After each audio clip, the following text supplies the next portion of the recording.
Pak Anto mengenai penanganan keluhan dan penarikan produk. Kami siapkan waktunya hingga pukul 4 termasuk tanya jawab ya Pak Anto. Kami persilakan. Baik, terima kasih Bu. Mohon langsung aja Bu ya, minta tolong untuk share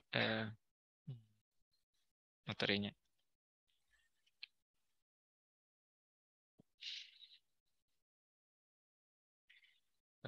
Baik, Assalamualaikum warahmatullahi wabarakatuh. Selamat sore Bapak dan Ibu. Kami akan melanjutkan materi terkait dengan penarikan produk dan penanganan keluhan.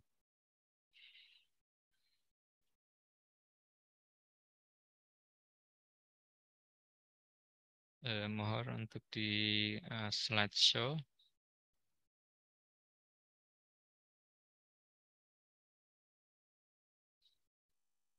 Penanganan keluhan dan penarikan produk. Lanjut.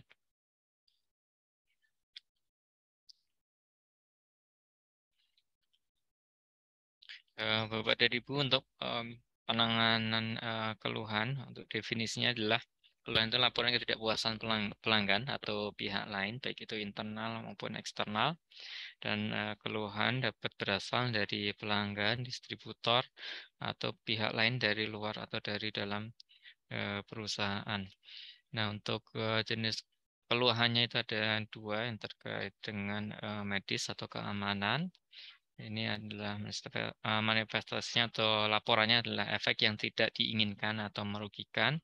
Dan juga keluhan terkait dengan teknis atau mutu, misalnya fisik produk, catat produk, kebocoran kemasan, dan lain-lain. Yang itu tidak berhubungan atau bukan merupakan keluhan secara medis atau efek yang tidak diinginkan. Next.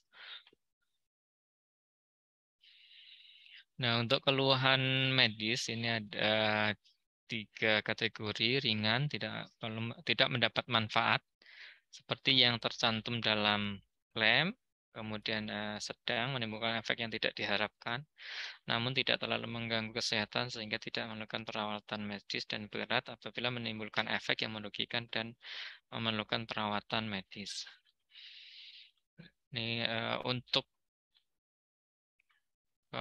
ringan ini tidak mendapatkan manfaat sebagaimana yang dicantumkan pada klaim ini, misalnya menghitamkan rambut misalnya untuk yang pewarna rambut, tapi ternyata tidak bermanfaat sebagai yang tidak atau tidak bermanfaat dalam hal menghitamkan rambut, itu artinya merupakan keluhan yang medis. Jadi walaupun tidak menimbulkan efek yang tidak diinginkan, tapi efek yang diinginkan ini tidak terjadi atau tidak mendapatkan manfaat sebagaimana klaim yang dijanjikan. Itu dikategorikan sebagai ringan. Untuk kosmetik ini pada umumnya manifestasi dari efek tidak diinginkan lah terjadi pada kulit. Lanjut.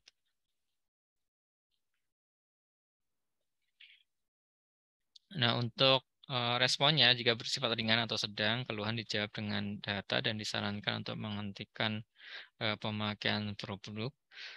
Jika bersifat berat, keluhan harus segera ditindaklanjuti. Jika keluhannya perlu ditangani dokter, maka menjadi tanggungan perusahaan atau pabrik, pihak pemasaran, dan pengawasan mutu melakukan evaluasi untuk menentukan tindak lanjut yang akan dilakukan. Jadi dari perusahaan atau industri memiliki tim untuk menangani keluhan yang terjadi, dan tindak lanjutnya bisa sampai misalnya penarikan produk apabila memang produk tersebut luas menyebabkan efek yang tidak diinginkan atau efek yang bisa menimbulkan sampai ke perawatan ke dokter. Next.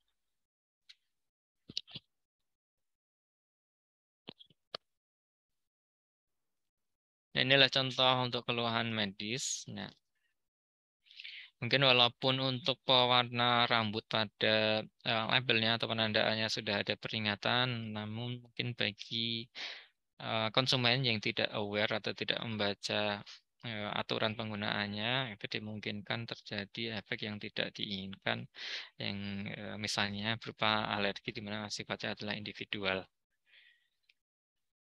Lanjut. Kemudian untuk kategori keluhan teknis, tadi kami sampaikan keluhan teknis itu yang tidak terkait dengan efek yang tidak diinginkan atau efek samping produk. Nah, ini adalah contohnya terhadap keluhan yang bersifat fisik terhadap produk, yaitu keluhan cacat produk misalnya. Nah, ini perlu dilakukan tindak lanjut dengan mencatat atau mendokumentasikan secara rinci, dan tentu harus juga diinvestigasi, ditelusuri penyebab dari produk tersebut. Misalnya cacat produk, apakah itu kebocoran, penyok misalnya, atau mungkin kemasannya rusak, labelnya mengelupas, dan lain-lain. Itu perlu juga diinvestigasi, tentu nanti akan berimbas pada tindak lanjut yang akan dilakukan, apakah nanti sampai penarikan produk, apakah itu terjadi pada batch tertentu saja, atau mungkin kesalahan di proses produksinya di bagian apa sehingga itu bisa diperbaiki dan kedepannya itu bisa tidak terulang lagi. Bila cacat produk ditemukan atau diduga terjadi dalam suatu batch, dipertimbangkan kemungkinan dapat terjadinya kasus serupa pada batch yang lain. Kemudian perlu dilakukan investigasi terhadap batch lain yang mengandung produk proses ulang yang berasal dari batch yang cacat. Kemudian setelah dievaluasi dan diinvestigasi atas keluhan, apabila diperlukan dapat dilakukan tindak lanjut yang memadai, termasuk juga kemungkinan penarikan produk atau recall. Next.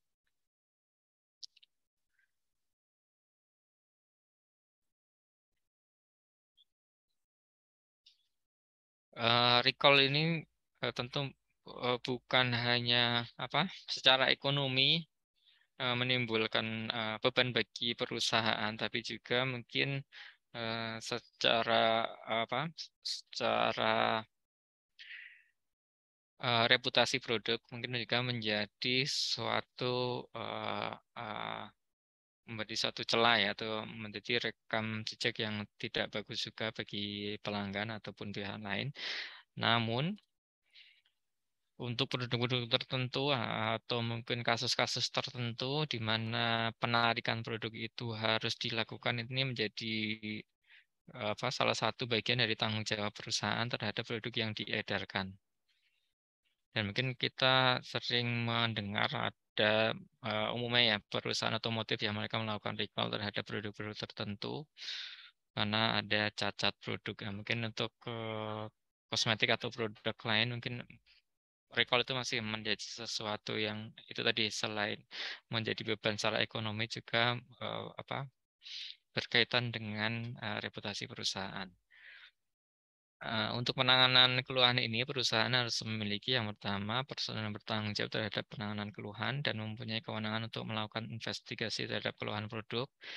Kemudian identifikasi dan mengevaluasi produk secara cepatnya, mengelola penarikan produk, kemudian memantau efek yang merugikan atau tidak dikehendaki. Bila personel yang bertanggung jawab berhalangan, maka harus ditunjuk personel lain yang sebelumnya yang telah diberi latihan dan arahan yang cukup untuk menangani kasus keluhan. Nah, terkait dengan keluhan, selain personel yang melakukan penanganan, juga harus tersedia prosedur operasional baku atau POB-nya. Next.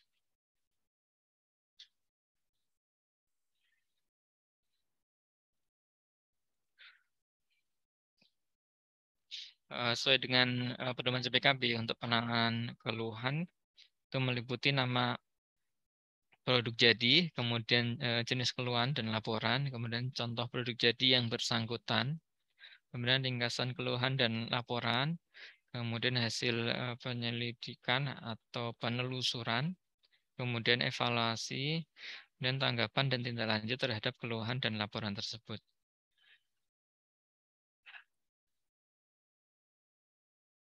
Keluhan atau penanganan keluhan di isu yang sangat penting karena ini terkait dengan kepercayaan konsumen atau kepercayaan pihak lain terhadap kinerja dari perusahaan.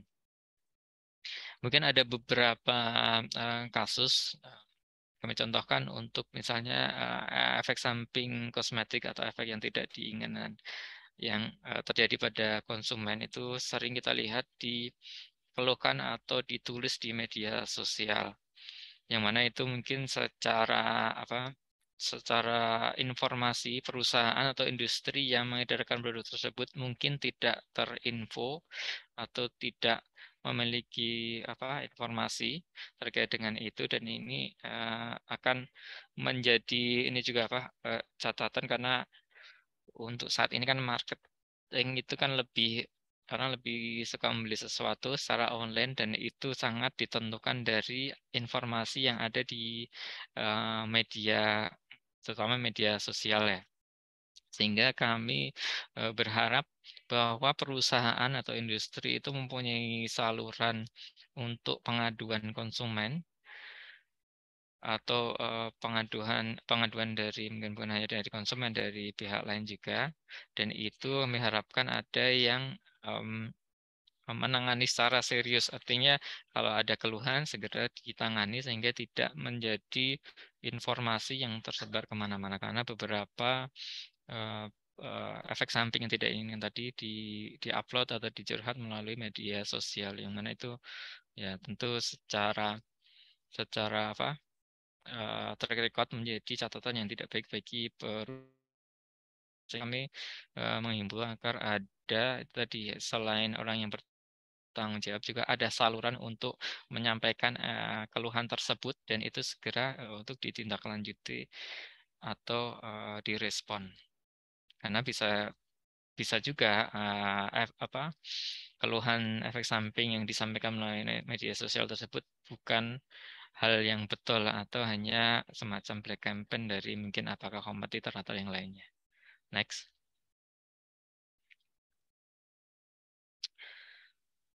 Kami melihat beberapa perusahaan, beberapa industri, mereka memiliki beberapa kanal, beberapa saluran untuk menyampaikan keluhan, dan itu mudah diakses oleh siapa saja konsumen.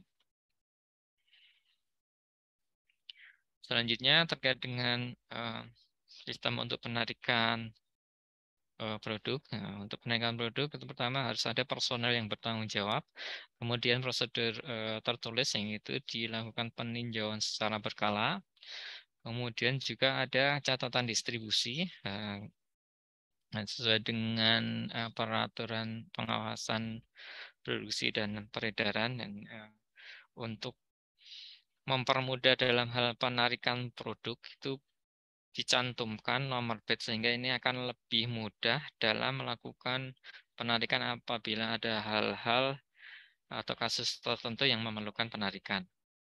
Kemudian juga laporan akhir, kemudian juga efektivitas penarikan, yang ini bisa dilakukan dari evaluasi dari waktu ke waktu. Kemudian ada instruksi tertulis selama penyimpanan menunggu keputusan selanjutnya. Karena mungkin dari penarikan, dari recall, entah itu recall yang karena ada keluhan atau ada keluhan yang berat medis maupun teknis. Beberapa keluhan mungkin yang bersifat misalnya cacat fisik, entah itu kemasan atau mungkin penandaan. Misalnya ada yang salah, nah ini kan ada kemungkinan bahwa produk tersebut, kalau dari hasil evaluasinya produknya, kontennya, atau isi produknya masih memenuhi persyaratan, itu bisa misalnya di label ulang atau mungkin dikemas yang ulang. Ini tentu ini harus ada instruksi tertulis sehingga jelas terhadap kriteria kategori terhadap produk liquor tersebut. bagaimana untuk penanganannya. Apakah bisa istilahnya di repacking misalnya, atau itu harus dimusnahkan karena tidak memenuhi persyaratan atau spesifikasi untuk produk jadi. Lanjut.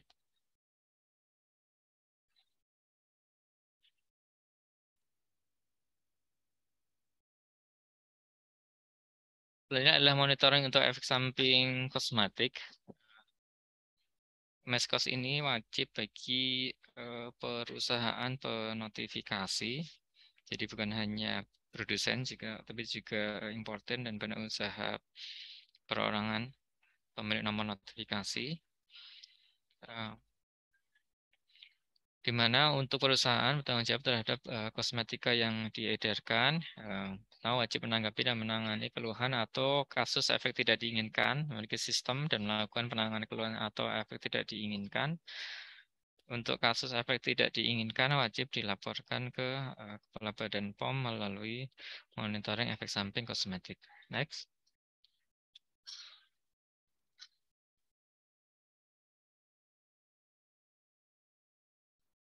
Lanjut. Nah, ini adalah alur pelaporan efek samping kosmetik. Keluhan tadi yang bersifat medis ya. Yang pertama yang bersifat serius, kemudian yang kedua non serius. Untuk yang serius itu efek yang tidak diinginkan yang dapat menyebabkan catatan panen, kemudian kematian, kemudian rawat inap, dan mengancam jiwa. Untuk pelaporannya itu paling lama 15 hari kalender sejak kejadian. Jadi dalam waktu 7 hari kalender sejak kejadian itu harus dilaporkan. Dan paling lama 8 hari kalender setiap laporan pertama itu harus dilengkapi dengan formulir atau dokumen atau informasi lain yang diperlukan. Sedangkan untuk efek samping yang non serius itu selain kategori di serius itu wajib dilaporkan secara periodik setiap 6 bulan. Jadi mekanisme kegiatan Meskos itu meliputi pemantauan, pencatatan, pengumpulan data, pelaporan, dan evaluasi efek yang tidak diinginkan yang timbul karena penggunaan kosmetik. Lanjut.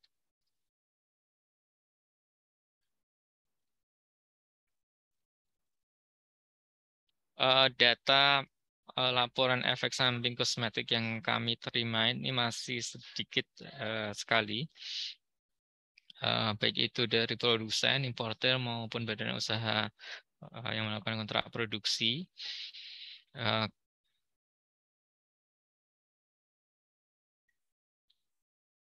Kami menerima laporan untuk Meskos ini pada umumnya sebagian adalah nihil. Dan itu merupakan ya kita harapkan memang kosmetik tidak memberikan efek samping atau efek yang tidak diinginkan, karena kosmetik kan sebenarnya untuk digunakan untuk konsumen atau orang yang sehat. Namun kami mengapresiasi juga apabila Bapak dan Ibu telah melaporkan monitoring efek samping kosmetik walaupun nihil. Jadi walaupun nihil tetap dilaporkan agar kami tahu bahwa perusahaan telah melakukan monitoring efek samping kosmetik. Jangan sampai tidak melaporkan karena tidak melakukan monitoring efek samping kosmetik. Jadi kami tidak tahu kalau tidak ada laporan apakah sebenarnya itu tidak ada efek samping kosmetik atau tidak melakukan monitoring efek samping kosmetik. Lanjut.